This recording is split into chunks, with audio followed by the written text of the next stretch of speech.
gets the ball rolling and start asking people questions. First off, I want to start, introduce myself. My name is Pino. I'm the co-founder of Farming Hemp Expo. I also own Terps and Trice, which is a branding firm. I'm CEO, creative director. I also own Gene Traders, which is the only genetics event in the country, and a whole bunch of other stuff that I do as far as helping out our community, legislation, and everything.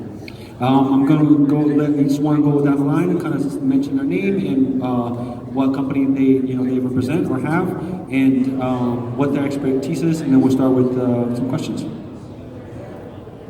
Hey everybody, my name is Nelson Guerrero. I am the executive director and co-founder of the Cannabis Cultural Association, a 501c3 nonprofit based in New York, whose mission is to really advocate, educate, and empower people of color to get involved in the cannabis and hemp industry.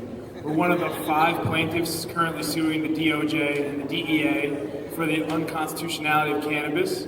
And since we're based in New York, most of our efforts have been in working towards the New York legalization that may happen on April 1st. Outside of that, we're always out and supporting all our brothers in the tri-state, and hopefully soon this will be a nice legal tri-state for hemp and cannabis for all.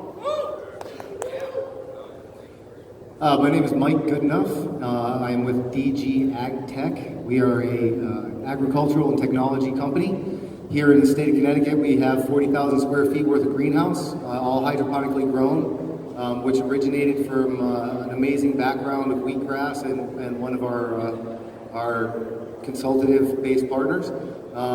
We are very focused on extraction and the process of extraction. We've been dealing with extraction. Some of our team has been extracting for well over 30 years within short path systems, the short path of fractional distillation. And it's the same process that we use today.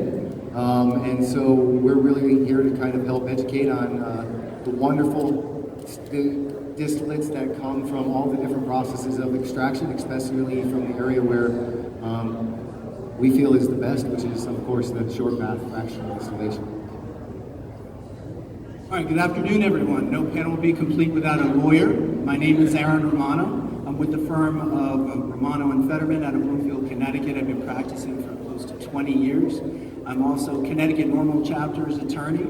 Right now we engage in defense for individuals accused of various crimes throughout the state, but we're also engaging in impact litigation. So 2 different cases that we're working on.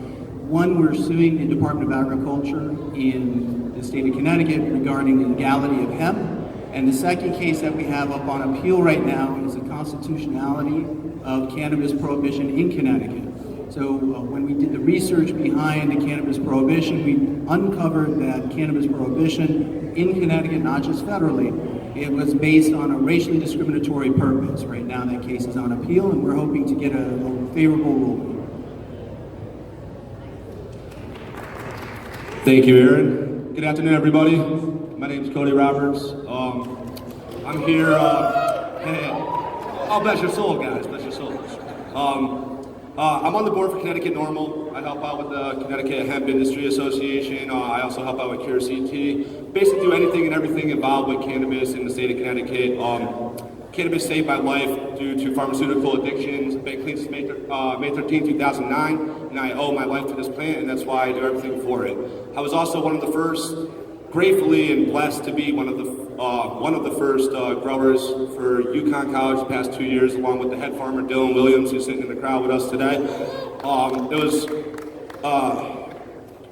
It's unspeakable, the experience. It was magical, and I'm just here to spread my knowledge and love, answer any questions you guys have, and point you guys in the right directions to people that you could use to help you further yourselves and get your farms going. Thank you. Awesome. Connecticut. My name is Stallworth. Thankful to be here. I'm founder of President Naturals Distribution. We manufacture and distribute products nationally, as well as I deal with a lot of compliance management on the international and domestic level. We're talking import-export. We're talking about trade routes. We're talking about the future. I'm here because you have great opportunity. I'm here to connect with people and be able to answer any questions that you may have so that you know that you have a great opportunity in this time. So I appreciate being here.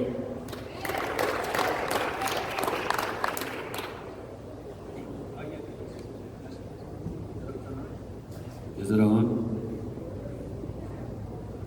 Check 1, 2. All right, so I guess first question for you.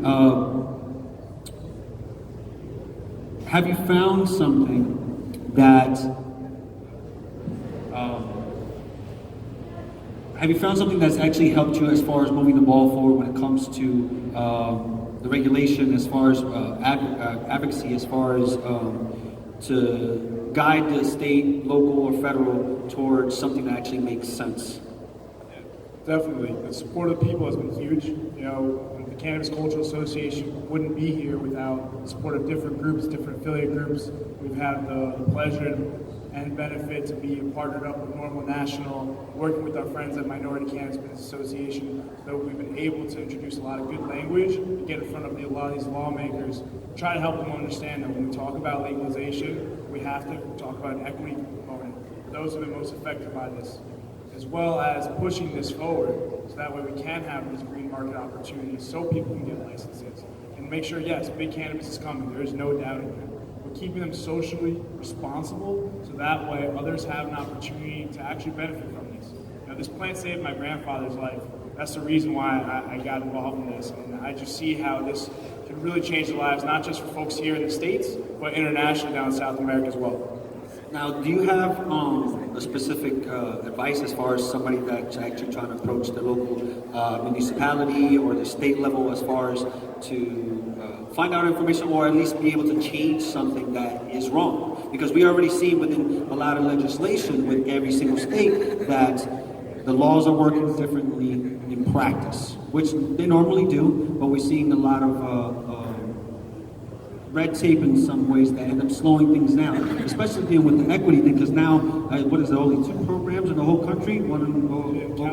California, Massachusetts have equity programs. Every state, governor, city mayor all come and talk about how, yes, they want to create an avenue for small business and create these opportunities to give back. But when it comes down to it in practice, it hasn't worked yet.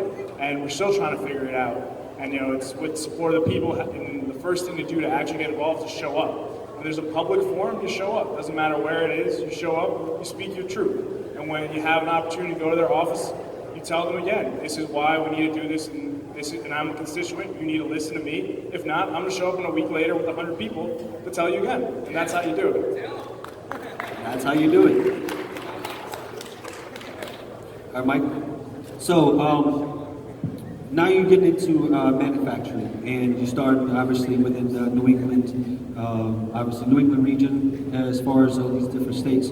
Now, have you found anything that's been actually holding you back as far as moving forward to actually get facilities or just get things actually the ball rolling with either the hemp or recreation or something? Yeah, our farms had to live off of basil, lettuce, and other components that are, all not anywhere near equivalent to the profitability that we could get from hemp in general. It's very difficult to stay especially as a greenhouse. We do have great growing. There are incredible crops. Our farm, one portion of our farm is well known for the wheatgrass side of the fence. So there is profitability within other crops, but ultimately, as a farmer, we really need to be able to have something that has more of a nest egg, that we can learn to make sure that we can understand how to grow that crop, but then put that into the total picture of sustainability, right? Basil only has a certain time that I can grow it, a certain time where the market wants it. I grow it because it's the most profitable for me per square inch, right? And so it's the same factor from a farming perspective, but I think what we've become really focused on is the extraction side, and that gets impacted even more, especially in a state like Connecticut, where it's been controlled and regulated differently for marijuana side of the fence. We look at what we're doing from a cannabis side, and we really want to make a proper holistic extraction process to get a full spectrum oil, a full spectrum distillate. And I think there's a lot of confusion right now out there on what the different types of distillates are. I see a lot of hemp seed oil being sold as a CBD. And there's so many things that are characterized absolutely incorrectly that are out there. And we have to be really careful on, you can go buy a 55-gallon drum from China of hemp seed oil. You could during any point in the past 50 years. But that's not what we're talking about. We're talking about cannabinoid CBDs. We're talking about having a full spectrum oil that allows you to have more cannabinoids in there with the exception of THC. And so you extract that one fraction out, that one small piece. And so these laws that were formed around, you know, the marijuana side of it, controlled or didn't have the right controls in place. And I think realistically, as we move forward on the extraction processes for our farmers, because look, a lot of our farmers are going to end up with a lot of extra hemp grown in the first year, right? There's going to be an excess, and that's where our team is highly educated and been using the same process of extraction for 30 years. The same fractional distillation that's used in biodiesels or biofuels, the same fractional distillation process for lipids, for makeups, and other things. So it's a proven technology, but it has to be there to back up those farmers, which means I have to be able to get a license in that too. So as these laws come forward, they have to come forward with our ability to manufacture and our ability to extract, and the freedoms to extend those concepts into some of the other laws that help to govern our farms, right? The distillation acts and other components are very important. So I see a lot of things that have been problems in getting this piece done, and I've been starving as a farmer in Connecticut waiting for my ability. I've had to reach into other states and exercise my rights in other states, which is fine. I mean, that can be done, but truth be told, I'm from Connecticut. I want this state to thrive. I want this money to stay in our state. I don't want to put tolls on every road or every highway. I want to tax the amazing money that's going to come from Connecticut. And I think we're taking steps, but we have to be taking steps that are proper for the farmer to be in the ground this year and this season. And that's something that we have to stand behind and lobby, whether it's 100 people that show up to a single door or whatever it takes. And so anyway, I'm sorry. It was a simple question. No, it's good. You actually, I was going to ask you kind of a follow-up question, but you kind of answered that. But it's good, you know, from a small farmer standpoint, good regulations that actually support you, that actually have the education portion and are not over-regulated, over-stringent, and able to actually move about and process, you know, and be able to accept others as far as being able to process without a lot of red tape and stuff. And this is where, you know, the attorney comes in as well to make sure that, you know, everybody is on the right page. Now, with that being said, when it comes to actually, you know, I was talking about earlier, as far as, you know, initially to start, your business, you end up reaching out to zoning to make sure you can actually do what you do with whatever location you choose to do it at. What do you recommend when you actually, you know, are looking to, well, do you actually do you deal with that as far as helping them out to, you know, get their business legal on the legal side of stuff or something? So I frankly find a lot of the business type of law very boring. I do. I'm more of a civil rights activist. Now, that being said, in terms of making sure that people are in compliance with laws or fighting for people's opportunities to be involved in the industry, that is something that we do. And we're approached by many folks who want to start up either with extraction or people who want to cultivate. And the issues like you addressed would be, what is zoning going to look like? What will the laws look like? But I want to touch on something that you mentioned here. The lawsuit that we have pending right now deals with the legality of hemp. In 2015, under PA 15-202, the Connecticut legislature legalized industrial hemp. And the law states that it is legal to cultivate, to manufacture, and to sell and to possess industrial hemp. Now, from 2015 to the present day, there have been no regulations regarding industrial hemp. So currently, it is legal right now to cultivate it, to manufacture it, to grow it, to sell it.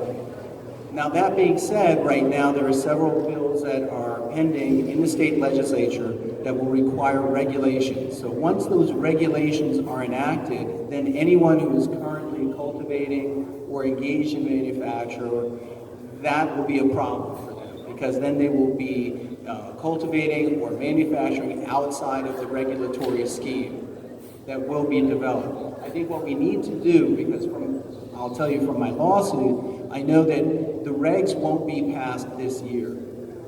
That's my understanding. The best that's going to happen this year is that there will be a statute that's passed that will enable the agency, that is the Department of Agriculture, to issue regulations. So what we need to do right now is be a part of that conversation to make sure that the regulations that are issued are regulations that are farmer friendly, that are business friendly, and that are consumer friendly.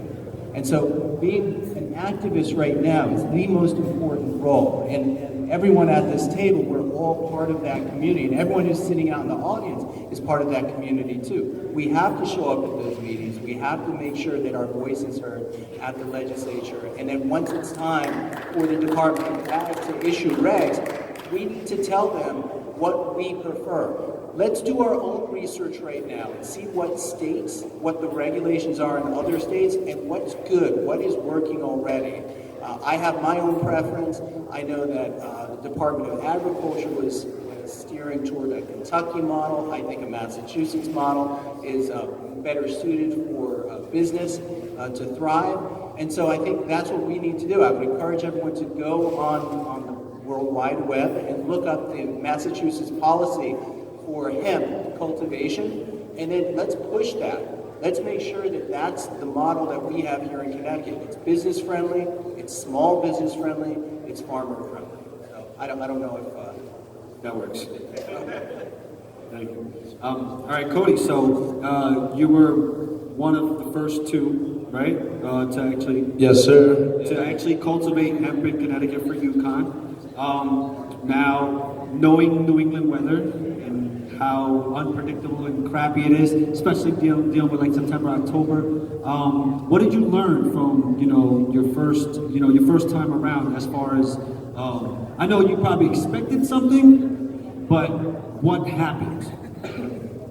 Okay, so the biggest advice I could give any new coming farmer that's growing high quality CBD is harvest. Harvest will be your hardest, most difficult time you will encounter. The rest of it's second nature, you guys. You guys are farming. You're just growing something, essentially. With harvest being the problem, you have to deal with moisture. Humidity is a huge problem. It will cause a lot of mold. While drying, it needs to be completely blacked out. You need to be able to get down to a 15% humidity level within the first 6 days. And then if you want to finish drying anywhere between 6 to 12, 13 days at most, and then you're setting in a jar for curing. So you put it in a jar, you burp it, open up the jar, let the off gases come out for an hour, close it back up, and you do that to your personal liking that you're okay with selling on the shelves for. So you need to be set up properly to do so. But there's other avenues that I would like to see happen with these regulations going into play. Co-ops. We could have co-ops very easily where farmers could come together. We could all collaboratively go to a processing plant. We could get our stuff processed together. We could all help each other out. We could share the funds.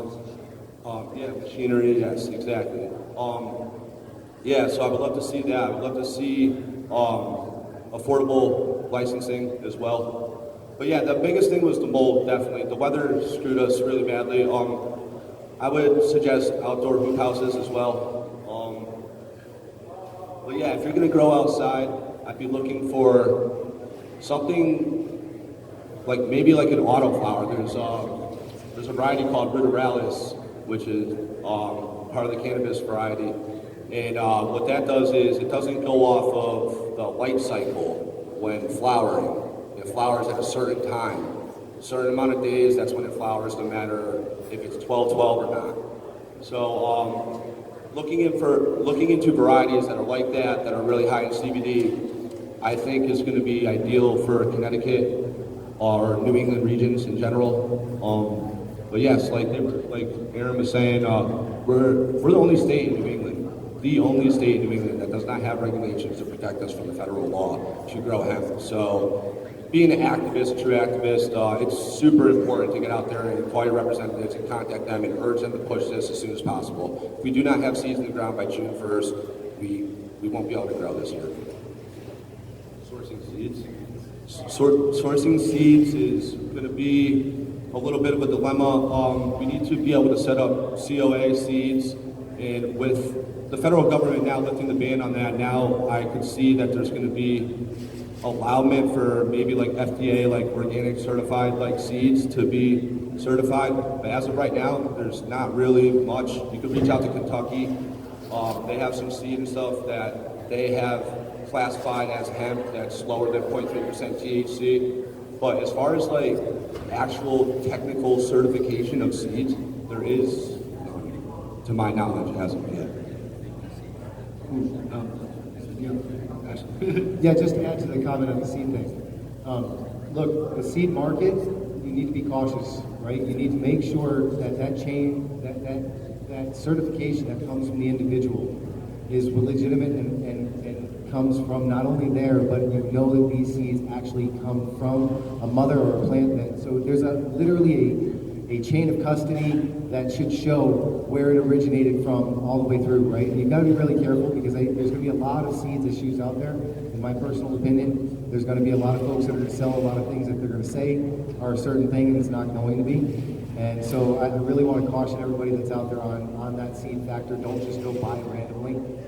Don't just think because it's on eBay it's something that's going to work for you, right? So, not meaning to bash eBay. No. It's a good point. So I just have a follow-up question. So if I want to grow, how many seeds do you think I can plant per acre? 2,500. Okay. So in what might the cost? Sure. Okay. So what might the cost per seed be for 1 acre? 2,500. For the seed, for the purchase of the seed. I can answer something. I can answer that. So first thing you have to think about, the very first thing you have to think about is where the seed actually originates from. You want something that ends up being similar environment or coming from a similar environment that New England is. We have a higher humidity, lower temperature harvest season.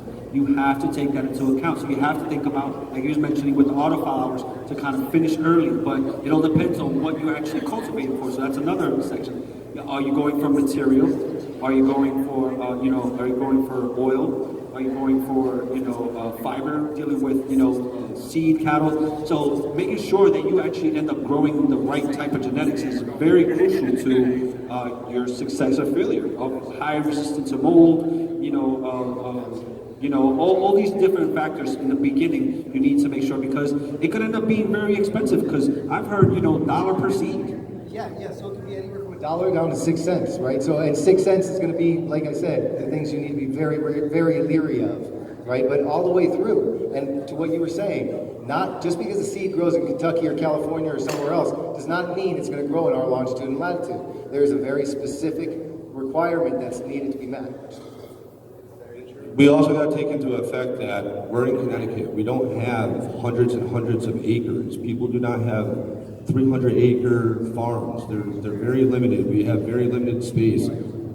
Growing for fiber, growing for seed, growing for biofuel. I personally would strongly advise against that in Connecticut. I do not see it profitable at all. You will not be able to compete with other states doing so.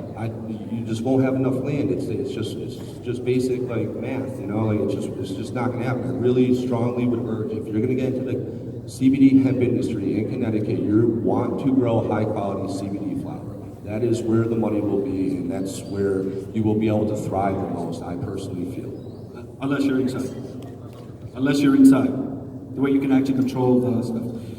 Ashley, sorry. Absolutely. So that's why it's so critical, leaning on your legislators as well as legal side to make sure you have language that really speaks on that. Because in Washington State, for example, you have a pilot program where you have to literally go up to near Canada.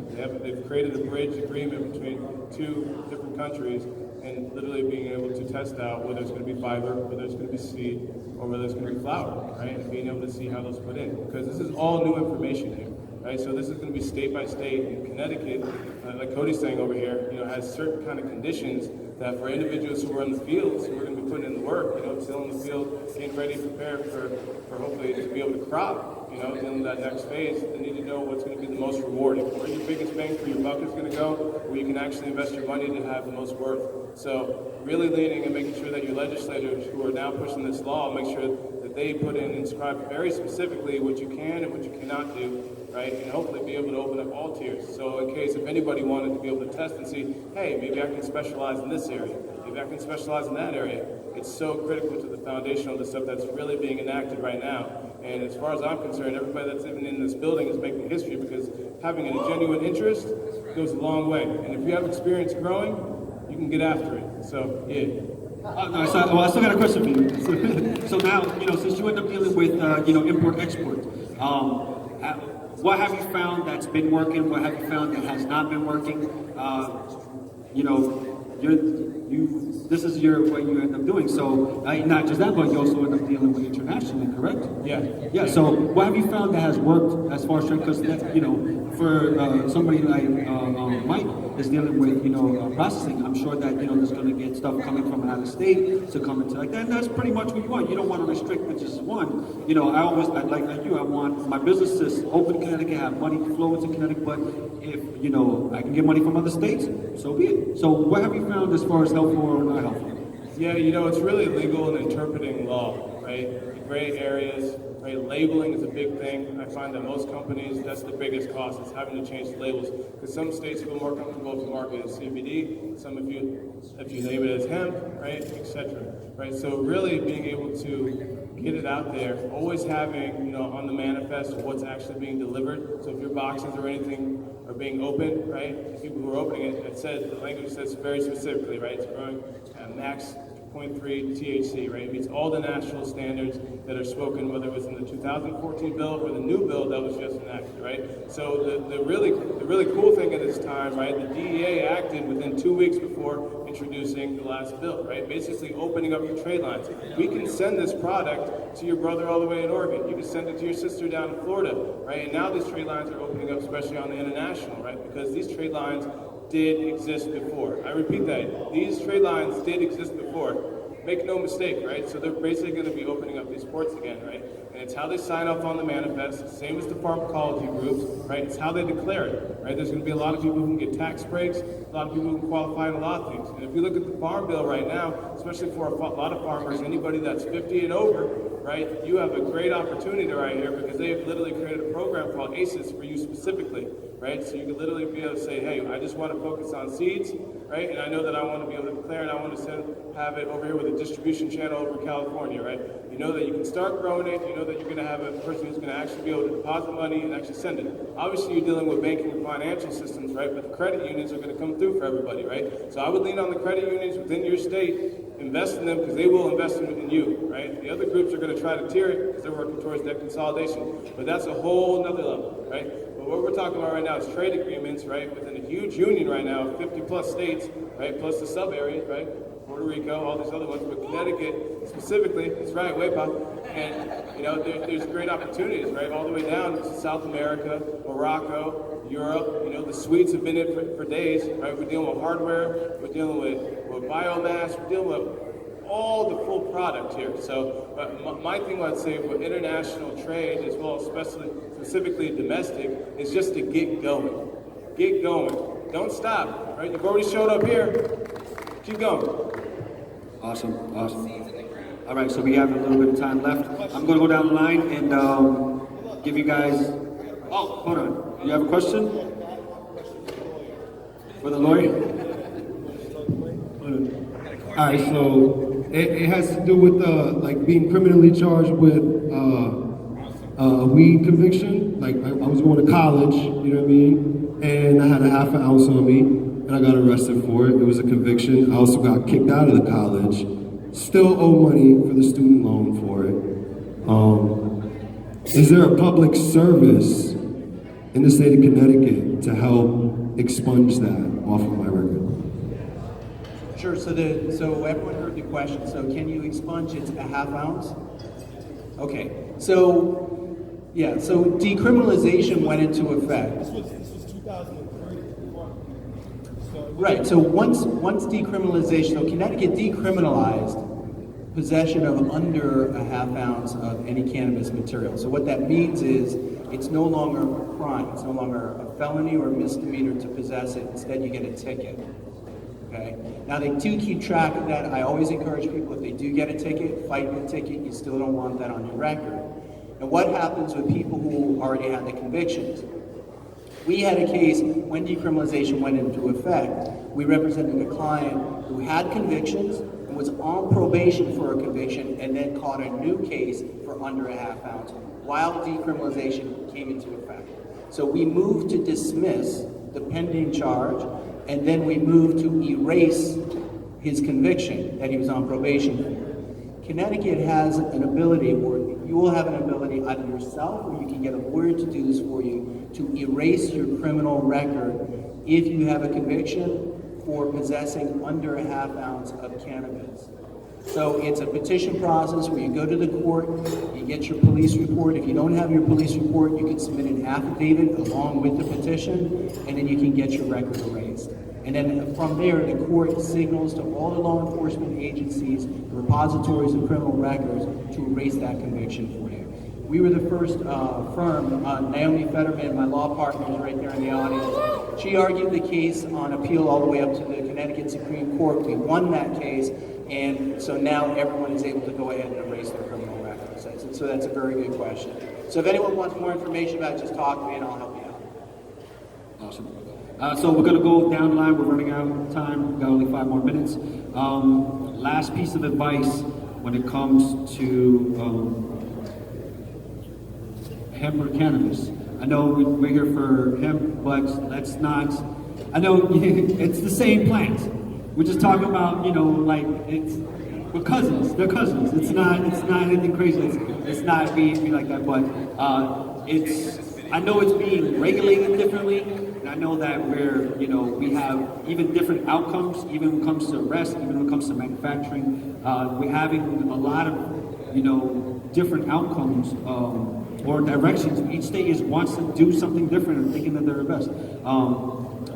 What do you guys suggest as far as within your respective fields, as far as how to move forward for somebody that's actually, somewhat following in you guys' footsteps, dealing with, advocacy, dealing with law, dealing with just cultivating outside or, import-export?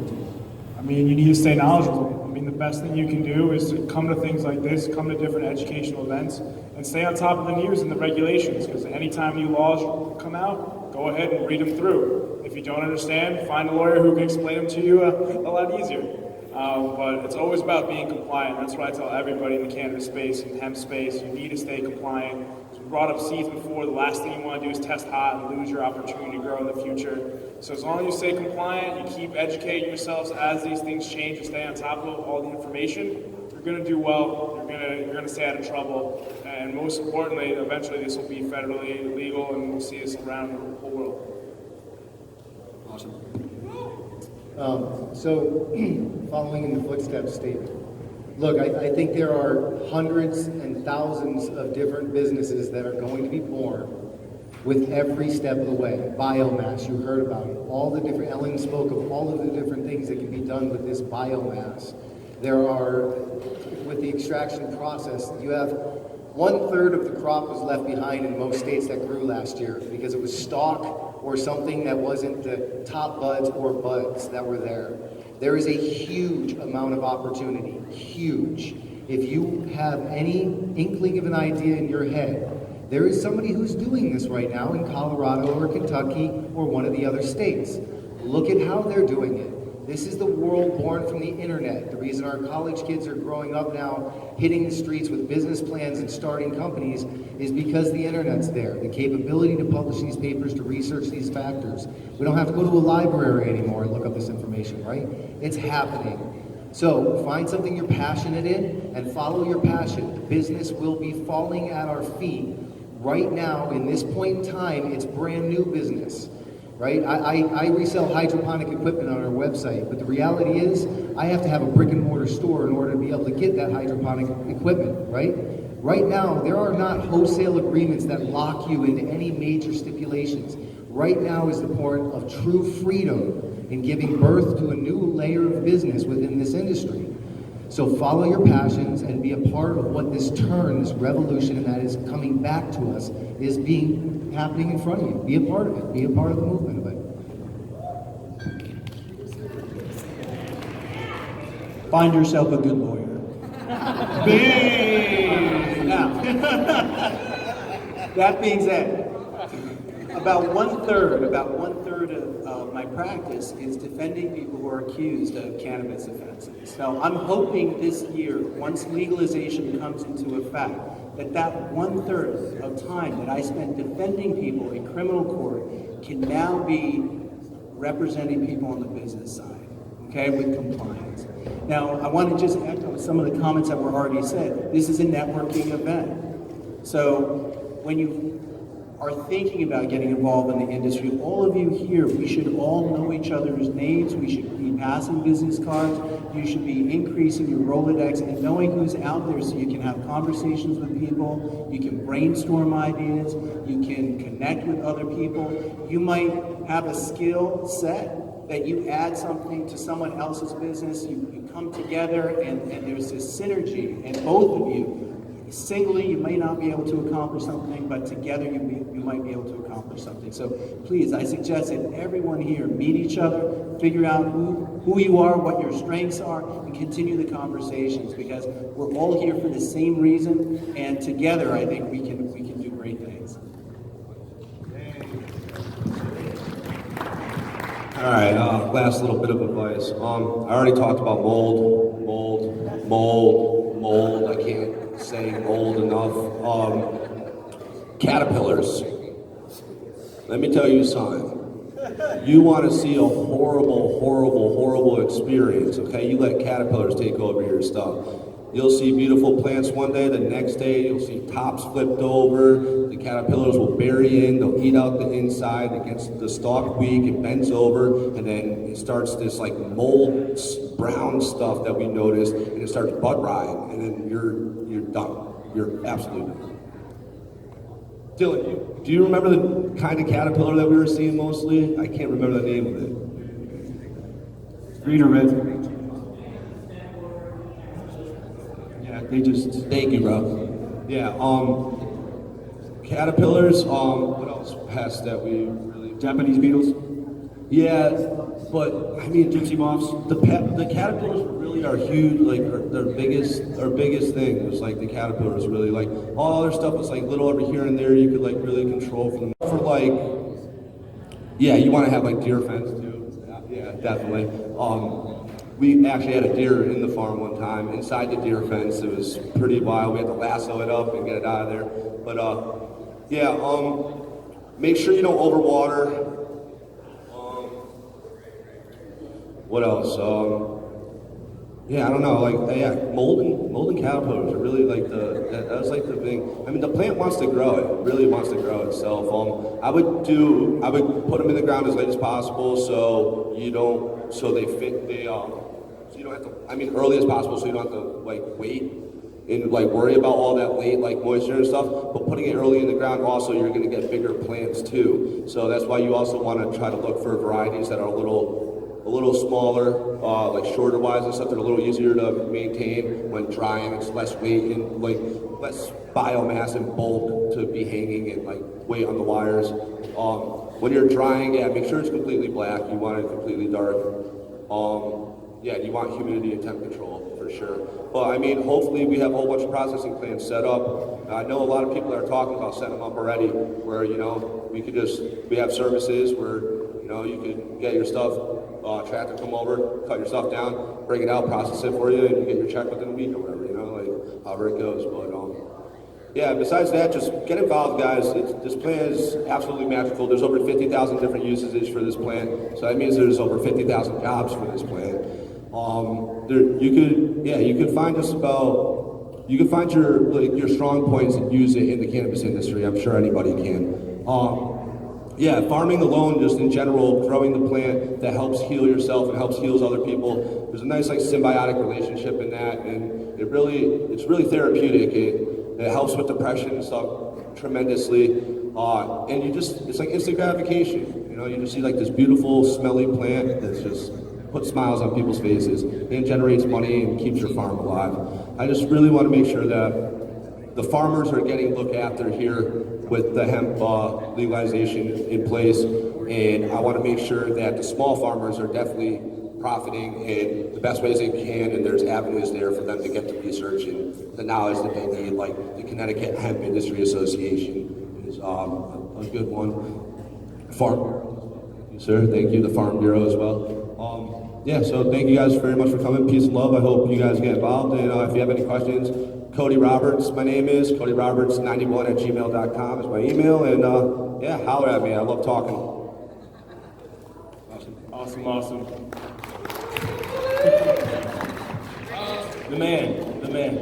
It's true. Well, honestly, all sound advice coming all the way down this board. I think hopefully the biggest takeaway is to get involved. If I was going to add some extra supplemental value to that, I would say treat it like any other industry. Don't be scared, right? Hemp, cannabis, marijuana, however they're going to try to distinguish it. It is a plant. This is agriculture, right? You guys have been doing this before. Some of you are generational farmers.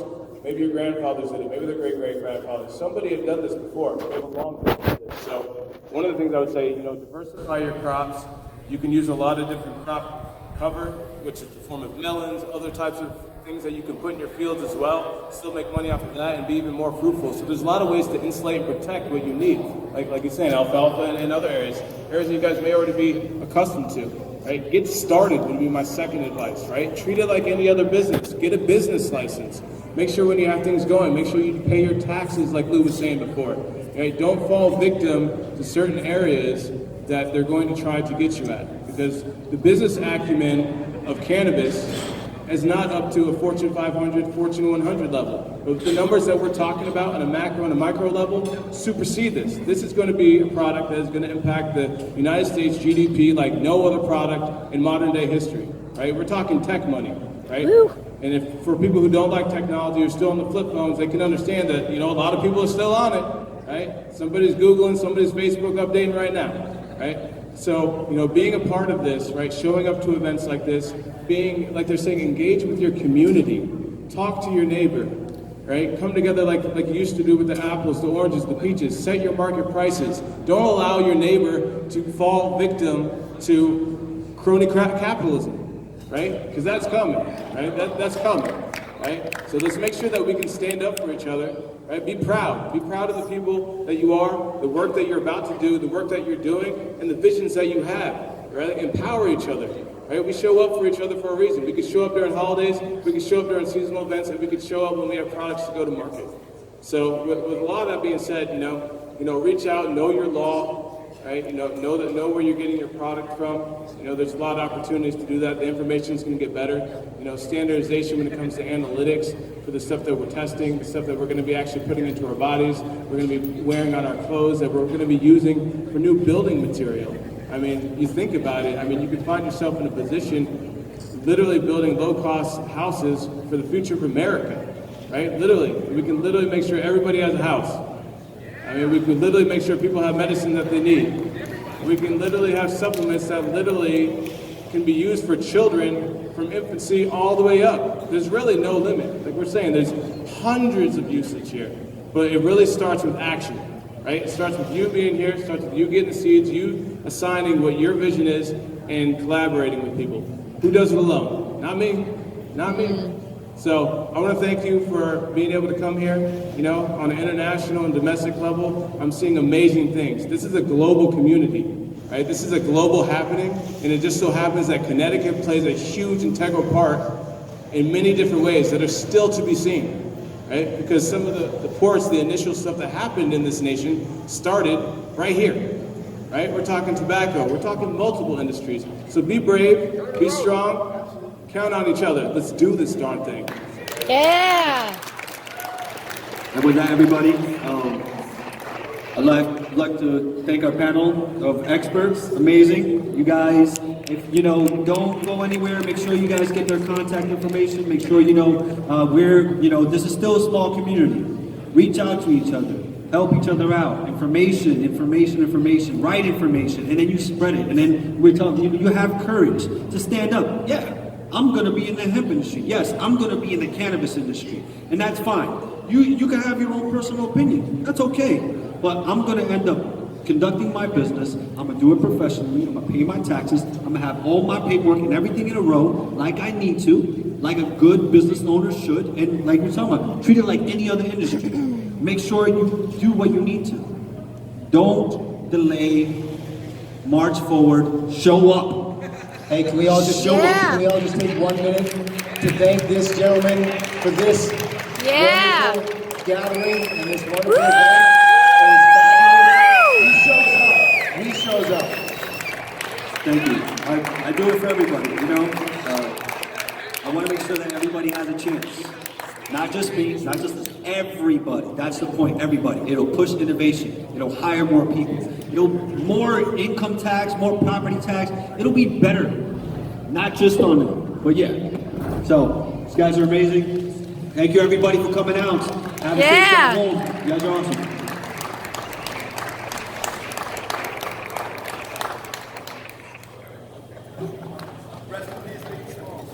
Yeah, shout out to Biggie Smalls, March 9th.